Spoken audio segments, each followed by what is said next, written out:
ആലപ്പാട് വട്ടോലി ശ്രീ ഭദ്രകാളി ക്ഷേത്രത്തിൽ തോറ്റംപാട്ട് മഹോത്സവം ആഘോഷിച്ചു. ഗണപതി ഹവനം തുടർന്ന് ദേവീകളം, ശേഷം മേളതാലവരവോടെ കളത്തിലേക്ക് എഴുന്നള്ളിപ്പ് എന്നിവ നടന്നു.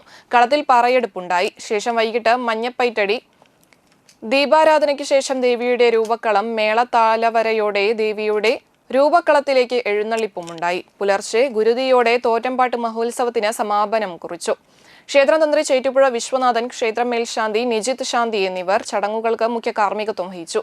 ക്ഷേത്രം ഭാരവാഹികളായ president Aravindakshan, secretary Unnikrishnan, joint secretary Gauthaman, രക്ഷാധികാരി മോഹനൻ, മനോജ് എന്നിവർ നേതൃത്വം നൽകി.